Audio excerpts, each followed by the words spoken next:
جناب واحدی بفرمایید، در خدمتتونیم. متشکرم. من تو دو سه تا اتاق خیر مقدم به فرهنگ عزیز گفتم، ولی هر دو سه بار فهمیدم وقتی من گفتم رفته بود. امیدوارم الان باشه. خوشحالم که صداشو شنیدم اینجا. اگر که الانم رفته آقای واحدی، برمیگرده بس بهشون مردم من همیشه. بفرمایید. عرض به حضور شما که چون آقای منظرپور من و آقای جوادپور رو در یک کاتگوری قرار دادن در مورد نگاه به انقلاب، من توضیح بدم. من اصلا در کنار آقای جوادپور قرار نمیگیرم، برای اینکه ایشون یک پدیده استثنایی هستن که تمام کتاب‌ها در مورد مشروطیت رو خوندند، تمام افراد دخیل در انقلاب 57 رو ارزیابی کردن و به نیتشون پی بردن، نه تنها به عملکرد نیت‌ها رو هم شناسایی می‌کنن. من واقعا در اون حد نیستم، من آدم حداکثر حد دانشجوی سیاسی هستم و انقدر می‌فهمم، ایشون حسابشون جداست. ولی فکر می‌کنم اینطور قضاوت کردن به نتیجه نخواهیم رسید که ما بگیم تمام کسانی که در انقلاب بودن اینطور بودن، هیچ کس از روشنفکرانی که در مشروطه بود اینطوری نبود، هیچ کس از روشنفکرانی که در انقلاب بود اینطوری نبود، حتی سه تا کتاب وجود نداره که اینطوری باشه. اینا دیگه به نظر من یه خورده ماوراییه، یعنی در حد من انسان معمولی مثل من نیست. اما ببینید، ما مشکلمون دوستان عزیز، من ادامه صحبت قبلی عرض بکنم، اینه که اصلا مشروطه رو نفهمیدیم. نگاه کنید دوستان عزیز، مرحوم مصدق که من برای خدماتش ارزش قائلم، نه من شما برید پادشاه فقید وقتی که حالا دستور حالا مثلا کاهش مجازات دکتر مصدق بوده، بعضی افراد ممکنه که کار نمایشی، من کاری ندارم، من به متنی که نوشته شده از طرف ایشون که با توجه به خدمات گسترده‌ای که دکتر مصدق کرده مثلا پادشاهشون عفو کرد، یعنی خدمات دکتر مصدق چیز نبوده که بشه تکذیبش کرد. اما اینکه برای یه سری افراد پادشاه معیاره، پس هر کس مخالفش هست از جمله مصدق به درد نمیخوره، این دقیقاً ضد مشروطه است. از اون ور مصدق معیار باشه، هر کس ضدش باشه از جمله پادشاه، پس اصلا باید ریختش دور. این هم به نظرم مشروطه تطبیق نداره. این یه نکته. ببین خود مرحوم دکتر مصدق در کتاب خاطرات تعلماتش میگه که بعضیا با من میگن که تو که مثلا منتقد نقض قانون اساسی توسط پادشاه و دیگران هستی، خودت هم در فلان مورد و فلان مورد قانون اساسی نقض کردی. بله من هم کردم، اما من با نیت خیر و صلاح مردم کار انجام دادم و دیگران با نیت دیگه. خب ببینید، اینکه یک نفر برای خودش این حق رو قائل باشه که بر اساس تشخیص خودش از خیر و صلاح ملت کاری بکنه که حتی نقض قانون اساسی باشه، این کار بده، خوبه، اما اگر دیگران کار، خب شاید اون طرف هم نیت رو داشته. یعنی اینا اصلا این با مشروطی که ما بگیم نیت من این بود، خیر مردم رو خواستم، یا طرفداران این افراد یا این نهله ها حقانیت مطلق برای فرد محبوب خودشون قائل بشن و اون فرد رو بکنن محور و در واقع مقیاس و معیار حقانیت، این اصلا مخالف مشروطه است. یعنی معلومه مشروطه رو نفهمیدیم ما. نکته دیگه که میخوام عرض کنم، ببینید که ما تلاش کنیم بگردیم بگیم که آقا مثلا متمم‌های قانون اساسی برخلاف مشروطه بوده. اصلا مشکل ما فقط قانون نیست، قانون اساسی نیست، متمم نیست، ما عملکردها رو فراموش میکنیم. ببینید دوستان عزیز، مگر در قانون اساسی جمهوری اسلامی خیلی چیز خوب هست، ولی همون خوب ها مگه اجرا میشه؟ البته قانون اساسی جمهوری اسلامی پر از تناقضه و به نظر من اصلا امکان اجراش وجود نداره، ولی همون مواردی که وجود داره، همون کسانی که عاشق بازگشت به دوران طلایی و اجرای بدون تناقض قانون اساسی بودن خودشون هم میدونن، ولی در همون قانون اساسی مواردی وجود داره که میتونه خوب باشه و میتونه استفاده بشه، ولی مگه اجرا میشه؟ این که ما بیایم برای اینکه ثابت کنیم یک نفر پایبند به مشروطه بوده، بگیم که آقا تمام متمم‌های قانون اساسی که نوشته شده در دوره شاه درسته، مطابق با قانون اساسیه، یا برای اینکه بگیم دشمن مشروطه بوده، بگیم متمم‌هایی که نوشته شده نقض مشروطه است، این اصلا به جای نمیرسه. ما عملکردها رو فراموش نکنیم. حتما در عملکردها موارد نقض قانون اساسی بوده، فراوون هم بوده، حتی موارد نقض متمم قانون اساسی هم بوده. نیازی نیست مثال هم بزنم، کسی از من مثال نخواد، برید نگاه بکنید. این نکته دوم. نکته سوم در مورد احزاب آقای مهر عزیز فرمودن. ببینید دوستان عزیز، ما یک جوری صحبت می‌کنیم، میگم دیگه با هم خودمونی باشیم دیگه، اینجا غریبه نیست ان شاء الله، اگه غریبه هم هست گوش نکنید. یه موقع آقای حائری شیرازی گفته بود که من توصیه میکنم وقتی مسابقات فوتبال آقایون پخش میشه خانم‌ها نگاه نکنن، یک کانال هم فوتبال خانم‌ها رو پخش کنه، آقایون نگاه نکنن. حالا امیدوارم غریبه‌ها حرف ما رو گوش نکنن. ببینید دوستان، ما وقتی از حزب میگیم و تک حزبی زمان شاه میگیم، یه طوری صحبت کنیم که ما خودمون 10 تا حزب داشتیم که به مبانی دموکراسی، مبانی مشروطه، مبانی انسانیت، مبانی حقوق بشر کاملا پایبند بوده، فقط احزاب شاه ساخته مخالف مشروطه بودن. حزب توده ما چقدر واقعا مبتنی بر دموکراسی را انجام میده. حتی ملی گرایان، ببین دوستان از تعارف اگه بذاریم کنار، من آقای منظرپور، بسیار از افراد سنمون در زمان انقلاب سنی نبود که یا نبودیم مثلا اون نبود که ماهیت بشناسیم، ولی مثلا نمیتونم بپذیرم که آقای مرحوم مهندس بازرگان خمینی رو نمیشناخته. خب اگر زمان شاه حزب هم درست میشد، با مهندس بازرگان حزب درست میکرد دیگه. آقای کروبی از درست میکرد دیگه، آقای رفسنجانی از درست میکرد، آقای خاتمی درست میکرد. همین الان این افراد چقدر به دموکراسی واقعی پایبندن. و مرحوم مهندس بازرگان زمانی که نخست وزیر شد، آیا واقعا از خمینی شناخت نداشت؟ نمیدونست خمینی اصلا دعواش با شاه سرش شروع شده؟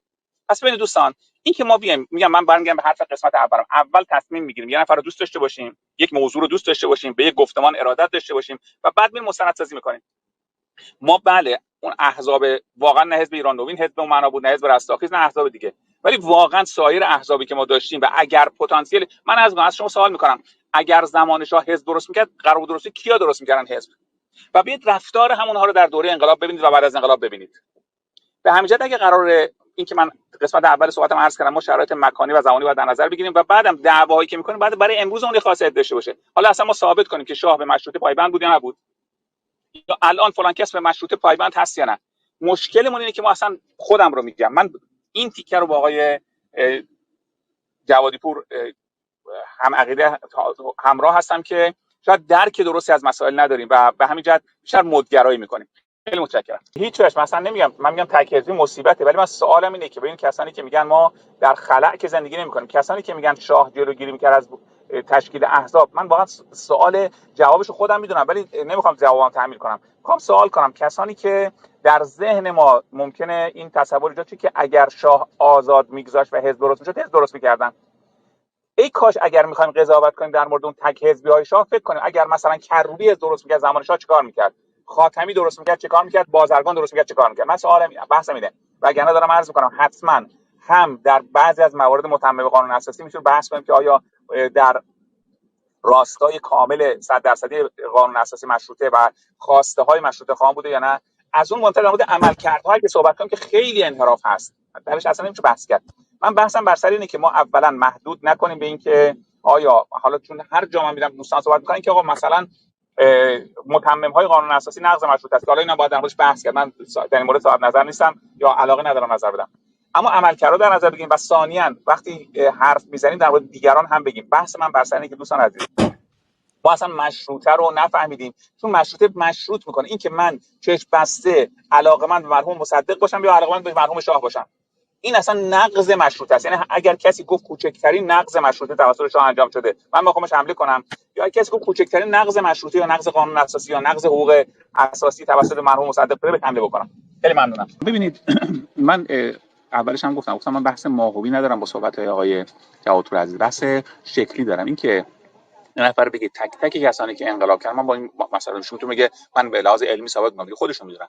این که ما کلی حکم کلی در مورد همه افرادی که در انقلاب 57 صادر کنیم و این به نظرم فقط یک فرد، بازم میگم فقط یک فرد ماورایی میتونه کار کنه، یا انسان با محدودیت زمان، محدودیت فکر، محدودیت توانایی ها نمیتونه بگه تمام افراد رو من شناسایی کردم و به این نتیجه رسیدم. نمیتونه بگن تمام روشنفکرای دخیل در انقلاب مشروطه، حالا ایشون میگه انقلاب نبوده یا هر چیزی، مطالعه کردم به این نتیجه رسیدم. من سر این بحث دارم، وگرنه اصلا کاری ندارم. یعنی میتونه نظر بده بگه اصلا کل انقلاب رو مضر میدونم، اصلا تک تک کسانی که انقلاب کردن اشتباه کردن، اون یه بحث دیگه است.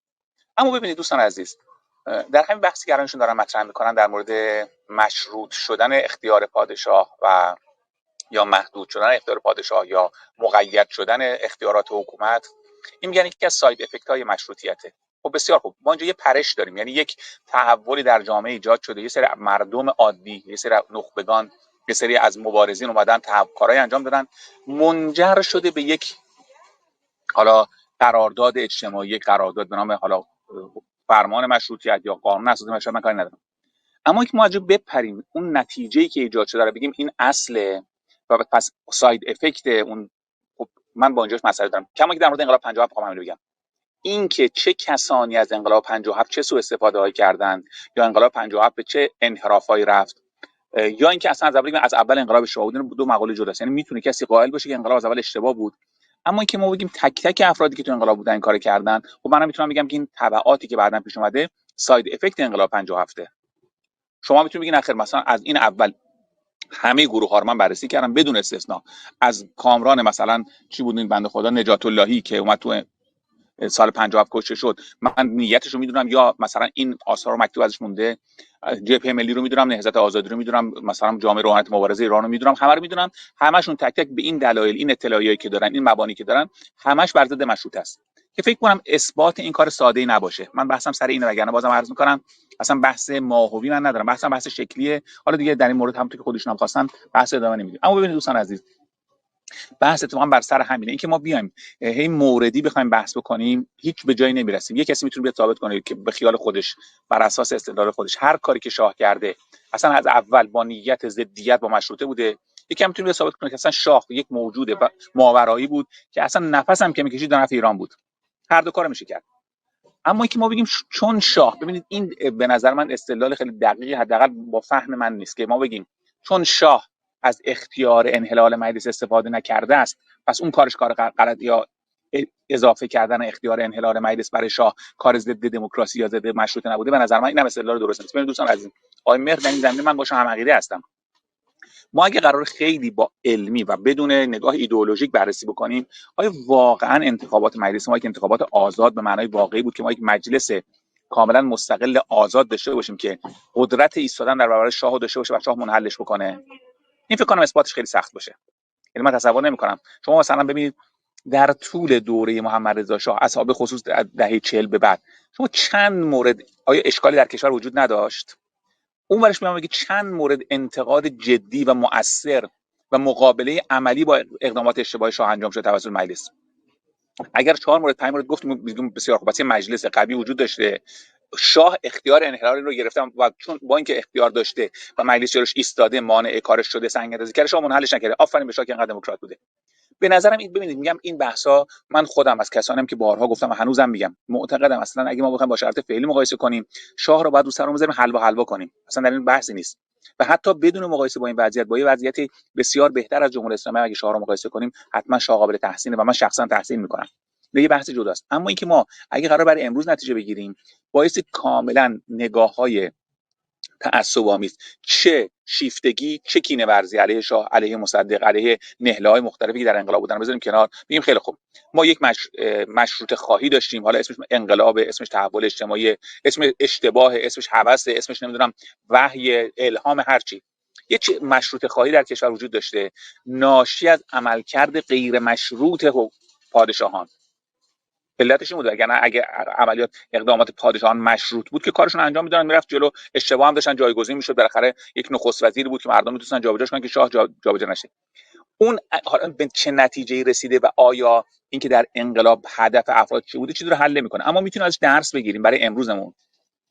ما امروز هم داریم همون صورت تکرار میکنیم، یعنی اون شیفتگی ها یا کینه ورزی ها امروز هم بر بسیاری از کارهای ما سایه انداخت. من ترجیح میدم به جایی که بیام میگم آقا اصل مشروطه خوب بود، از نظر من مشروطه در زمان خودش بهترین انتخاب برای ایران بوده و حتی ما خیلی پیش رو بودیم، پیش آهنگ بودیم، اصلا اینو کسی نمیتونه تردید کنه. در سالهای متوالی هم اقدام در واقع مشروطه سایه مینداخته بر اقدامات پادشاه و اقدامات دیگران، نمیتونستن ازش کاملا فرار کنن. اما من شخصا به لحاظ میگم با توجه به اینکه بارها گفتم اصلا مقایسه نمیکنم وضعیت فعلی رو با زمان شاه، معتقدم که مشروطه قطعا انجام نشده و هر کس دیگه هم بود، این رو اعتراف میکنم، هر کس دیگه هم بود، اگر کسی ادعا کنه یک نفر وجود داشت که حتما مشروطه رو 100% اجرا میکرد، اون رو هم من قبول نمیکنم. بالاخره کسی در قدرت قرار میگیره. همین امروز مگه در آمریکا بحث نقض قانون اساسی آمریکا توسط ترامپ وجود نداره؟ کسی آیا میاد مثلا مبنای حکومتی آمریکا رو زیر سوال ببره یا مبنای قانون اساسی آمریکا رو زیر سوال ببره؟ خب وجود داره. یعنی اشخاص به هر حال شدت و ضعف دارن در پایبندی به قانون، افراد شدت و ضعف دارن در واقع پیگیری شهوات شخصی، شهوات که میگم کلی، میگم سیاسی، اقتصادی، مالی و غیره. به همین جهت من اگر وارد این مباحث شدم، علتش این نیست که میخوام از مبانی مشروطه فرار کنم. میخوام خدمت شما عرض کنم که همون چیزی که قسمت اول عرض کردم، اصلا ما مشروطه رو درک نکردیم. نمونهش هم گفتم، مثلا در بین اصلاح طلبان آسشون آقای خاتمیه دیگه. من معتقدم اگه بخوام خوشبین باشم میگم درک نکرده مشروطه رو که همزمان از خمینی و از علامه ناینی دفاع میکنه.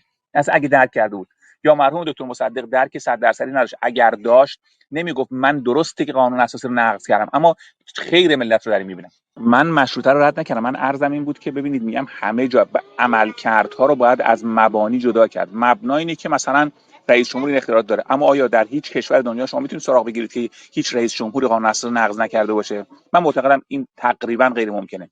اما یک نکته وجود داره، مبانی نظارتی وجود داره. یک، ثانیاً افراد اجازه ندارند یا حداقل غالب نیست این نگاه به تحولات سیاسی که شیفتگی ها یا کینه ورزی ها رو در تحلیل هاشون دخالت دارن. ما مشکل اونه. اینجا الان من دارم این بحثای ترامپ رو پیگیری میکنم. حتی رسانه هایی که طرفدار ترامپ هستن ناچارن یه جایی اعتراف کنن. ما در ایران، ما رسانه هامون در ایران، فکر نکنید فقط صدا و سیما و کیهان رو میگم، من به عنوان کسی که حالا یه رسانه محدود خودم دارم، متاسفانه کاملا ایدئولوژیک تحلیل میکنیم. نگاهمون به مشروطه هم همینه. یعنی این نکته رو من با آقای جوادپور موافقم که ما نگاه ایدئولوژیک به تحولات و حتی به اسناد داریم، به همین جهت نتیجه کارمون شده. وگرنه مثلا نگفتم که کاری که میگید چه باید کرد، اینه که دنیا فهمیده که اگر قدرت هر جا متمرکز باشه، با هر قانون اساسی خوب، با هر قرارداد اجتماعی قوی، اگر نظارت برش نباشه مطمئنا انحراف خواهد رفت، به خاطر که ویژگی انسان زیاده خواهه. این ویژگی همه ماها. شما نگاه کنید به زندگی شخصیمون، نگاه کنید برید تا تحولاتمون، هممون زیاده خواهیم مگر یه جا کنترل رومون باشه. ببینید، من در قسمت قبلی صحبتم عرض کردم آنچه که به عنوان حالا انقلاب مشروطه، جنبش مشروطه انجام شد، الزاما اون چیزی نیست که در فرمان مشروطه منعکس شده، یا همه اون چیز نیست. یعنی مشروطه خواهی مردم مثل اصلاح خواهی مردم در سال 76 الزاما با اصلاحاتی که خاتمی گفت و پیگیری کرد یکسان نیست. من به شخص معتقدم مشروطه خیلی واضحه، یعنی همون معنی که روش، یعنی مردم اصلا این که ما بیایم یک معادل لاتین یا انگلیسی براش پیدا کنیم و بعد بر اساس اون تفسیر کنیم، حداقل تصور میکنم مردمی که اون زمان دنبالش بودن این رو نمیخواستن. مردم دنبال همون مشروط کردن قدرت پادشاه بودن. به نظرم خیلی واضحه. حالا این که ما بریم در اسناد تاریخی بگردیم میشه خیلی چیز ازش پیدا کرد. ولی اون چیزی که اتفاق افتاده به نظر من عین انقلاب 57. من معتقدم مثل انقلاب 57، همونطور که حالا آیه جوادپور میگن انقلاب 57 دزدیده نشد. من اصلا اینکه مردم آگاهانه انقلاب کردن یا نه یه بحث میذارم، اما اینکه آیه مردم، همه کسانی که دنبال انقلاب بودن میدانستن که این اتفاق قرار بیفته و همون اتفاق افتاده، اینو قبول ندارم. حالا اینو بگم بعد برمیگردم به مشروطه دوباره. ببینید، همون بحث دیماه 66 که آقای جوادپور مطرح میکنن که از یک خطبه نماز جمعه خامنه‌ای شروع شد و بعد نامه خامنه‌ای به خمینی و پاسخ خمینی و پاسخ خامنه‌ای و دوباره پاسخ خمینی، این بود که خامنه‌ای اومد در نماز جمعه بحث ولایت مطلقه فقیه داشت در بعد افواه همین چپگرایان اسلامی فعلی، جناح چپ، مجمع روحانی مبارز، کروبی، خاتمی و دیگران، اینا به خاطری که احساس میکردن که خدا دعای مردم مستجاب میکنه تا انقلاب مهدی خمینی زنده است و احمد خمینی هم کنارشه، اینا اختیار دارن، هی مرتب از افزایش اختیار ولی فقیه دفاع میکردن. خب خامنه‌ای در جناح مقابل بود، همون جناحی که سر قضیه نخست وزیر موسوی ضربه خوردن از اختیارات ولایت فقیه. ما در نماز جمعه صحبت کردیم که مثلا امام که فرمودن ولایت فقیه منظورشون این نبوده، اون نبوده. مگر ولی فقیه میتواند این کارو بکند؟ مگر ولی فقیه میتواند این کارو بکند؟ خمینی پیام فرستاد برای خامنه‌ای که، حالا من میخوام اینو بگم توضیح بدم چرا دارم میگم، که من میخوام در مورد خطبه شما اظهار نظر کنم، اما برای اینکه احترام شما حفظ بشه خودت نامه بنویس، از من نظرخواهی کن. یه کار غیر متعارفی که تا اون موقع سابقه نداشت، بعدش هم اتفاق نیفتاد. خامنه‌ای نامه نوشت که من میخوام حضرت امام نظرتون رو در مورد خطبه‌های امروز بنده بفرمایید. خب اینم اینجاست، نکته اصلی من اینجاست که آقا تو اصلا نمیفهمی ولایت فقیه یعنی چی. و بعد توضیح داد که اختیارات ولی فقیه این گوشه‌ایشه که من دارم میگم شعبه از ولایت خدا و پیغمبره، و جمله هم که عین جملهش این بود که حکومت حق دارد قراردادهای شرعی که با ملت خودش بسته است به صورت یک طرفه فسخ نماید. این عین جمله بود که در اونجا خمینی بود. حالا من منظورم چیه؟ میخوام بگم که حتی علی خامنه‌ای نمیدونه ولایت فقیه یعنی چی. مردم عادی که جای خود داره. اینکه ما بگیم که نه این دقیقاً کانسکونس اون انقلاب، به نظر من این که انقلاب به چه مسیری رفت یا کسانی که هدایت میکردن چه سواری از مردمی که خواهان یک نوع حالا تحولی بودن که گرفتن یه بحثه. اینکه بگیم ریشه انقلاب اون بوده، نه من اینو قبول ندارم. میگم بنده معتقدم که بسیاری از افرادی که با خمینی همراهی کردن نمیدونستن چیه، بسیار از افراد به خوبی میدونستن اما یک نیت دیگه داشتن. من اینو واقعا سختم بگم ولی ناچارم بگم.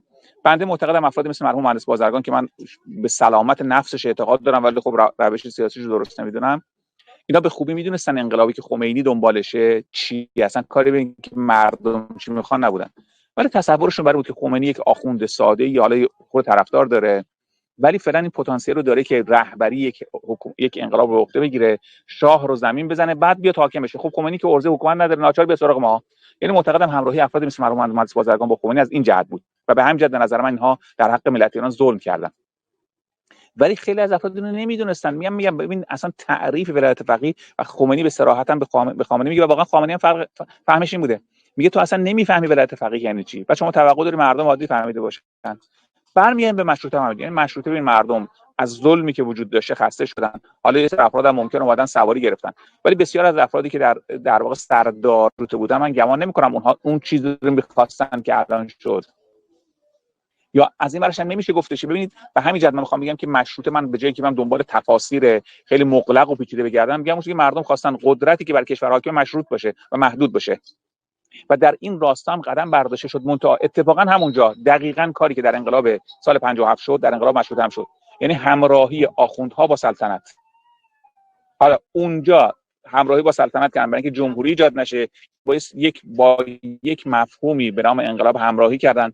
ببین دوستان عزیز، اکثر قریب به اتفاق آخونده اصلا منش انقلابی نداشتن و ندارن، اما وجود منفعت طلبیشون ایجاب کرد. حالا در دوره مشروطه به نظر منفعت طلبیش نریم بود که با شاه همراهی کنن، حتی بیان بچه مثلا 7 8 ساله پادشاه رو، خود پادشاه رو عزل کنن، به جایی که جمهوری بیاد یا به جایی که روش دیگه از حکومت بیاد، بیان بچه نابالغ رو پادشاه بذارن برای اینکه نهاد پادشاهی حفظ بشه، برای اینکه احساس میکردن پیوند بین آخوندیسم و پادشاهی میتونه قدرت ایجاد کنه که قابل هر دو هم به هم احتیاج دارن. یعنی پادشاهی نیاز داره به تبلیغات مردمی و مذهبی، آخوندی هم نیاز داره به قدرت و ثروت حکومت. حالا این اتفاق در انقلاب 50 به یه شیوه دیگه افتاد. در واقع میخوام بگم هر دو رو آخوندا منحرف کردن به دلیل منفعت طلبیشون. ببین دوستان عزیز، من پدر خودم معمم اینو بارها گفتم، ولی شیوه زندگی آخوندی همینه. یعنی بایستی یه کاری بکنن که پوپولیستی، کارهای پوپولیستی، چون منبع درآمدشون از پوپولیسمه. در جاهایی حالا میگم بحثایی که این متفرق شده روش صحبت کرد، اما من اصلا دنبال مغلق گرایی نیستم که بگم آقا مشروطه مردم دنبال این بودن برن یک معادل خارجی براش پیدا کنن. آخر مردم می‌خواستن، شاید هم عنوان مشروطه اون موقع که مردم تو کام بودن که نمیگفتن مشروطه می‌خوایم، کما اینکه وقتی مردم اوایل سال 57 تو کام بودن نمیگفتن جمهوری اسلامی. یهو خمینی بعد از اینکه شما اگه تمام پلاکاردهای سال 57 من که خودم بودم و عکس دارم، استقلال، آزادی، حکومت اسلامی، اونم القاء آخونده بود که آقا حکومت اسلامی بیاد، نفت پول نفت میاد در خونتون دیگه، نمیدونم هر فرد از آحاد ملت حق دارد مستقیما و در برابر سایرین زمامدار را استیضاح کند، اگر من هم پایم رو کج گذاشتم قلم پایم رو خورد کنید. از این حرفایی که علت چند بود که دوستان ببینید اعتمادی که به آخوند وجود داشت استفادهش کردن. حالا بحث من بر سر اینه که عزیزان من، اون چیزی که در سال 100 و چند سال پیش اتفاق افتاد در مورد مشروطه، مردم می‌خواستن اختیارات محدود بشه، همون که در سال 57 هم می‌خواستن. و در هر دو مورد من برخلاف آقای جوادپور معتقدم در هر دو مورد حداقل خواسته مردم منحرف شد. اون کسانی که جریان رو هدایت می‌کردن آیا از اول نیت داشتن یا نه؟ بله، دسته‌بندی میشه که بعضیشون از اول قطعا نیت داشتن، بعضیشون بعداً طمع کردن، بعضیشون بعداً حالا همراهی کردن، بعضیشون گول خوردن، بعضیشون فاسد شدن. ولی معتقدم مردمی که در سال 57 اومدن در خیابون‌ها که اصلاً هم اعتقاد ندارم که 70 به نظرم 20% مردم بودن حد اکثر، حالا ارزیابی هم میشه کرد، ولی همون رو در دوره مشروطه هم می‌خواستن. اما هر دو مورد میگم اختلاف نظر من با آقای جوادپور از اینجا اینه که من معتقدم در هر دو مورد منحرف شده. اینطور نیست که ببین بازم تکرار میکنم، کسانی که از انقلاب 57 سواری گرفتن رو من نمیگم این که ما بگیم انقلاب 50 از اول نیتشون بود بگیم انقلاب منظور کیه؟ مردمی که تو خیابون اومدن یا کسانی که جریان رو در دست گرفتن و جریان رو به نظر من دزدیدن؟